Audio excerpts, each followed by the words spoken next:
कृष्ण आंधळेला आणण्यासाठी पैशांची मागणी.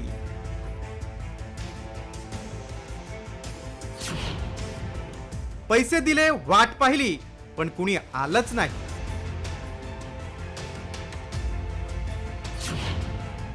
आमदार धसांना 5,000चा गंडा.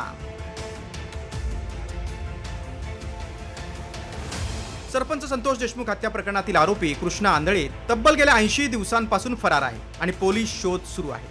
मात्र आता या प्रकरणात नवा ट्विस्ट आलाय. कृष्ण आंधळेला घेऊन येतो असं सांगून बारगजे नावाच्या व्यक्तीनं आपल्याला गंडा घातल्याचा दावा भाजपचे आमदार सुरेश धस यांनी केलाय. तर कृष्ण आंधळे छत्रपती संभाजीनगरमध्ये लपल्याचं सांगत खासदार बजरंग सोनवणेंचीही फसवणूक केली असल्याचं समोर आलंय. या बारगजेनं धसांना कसा गंडा घातला पाहूया.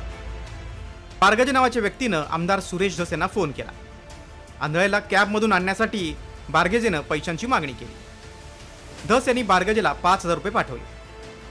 आपल्याला 4.5 तास अहिल्यानगरमध्ये उभं राहिल्याचा दावा त्यांनी केला. त्यानंतर धस यांनी पोलीस अधीक्षकांना फोन केला. पोलीस अधीक्षकांनी आपलीही फसवणूक झाल्याचं सांगितल्याचा धस यांचा दावा आहे. मस्साजोग ग्रामस्थांच्या अन्नत्याग आंदोलनाच्या वेळी सुरेश धस यांनी हा गंडा घातल्याचा किस्सा सांगितलाय. हा किस्सा धस यांच्या तोंडूनच ऐकूया. सोडून द्यायचं. एसपीनी कारवाई एसपीनी त्याच्या पाठीमागे ससेमिरा लावलाय असं मला कळालंय. एसपी म्हणले तुम्ही काय आता त्याला बोलू नका. मी बोलायचं बंद केलं. मी त्या खासदारांना बहुतेक त्यांनीच फोन केला. सरपंच संतोष देशमुख प्रकरणातून वेगवेगळ्या प्रकारचा लाभ उठवण्यासाठी काही लोक प्रयत्न करत असल्याचं धस यांनी म्हटलंय.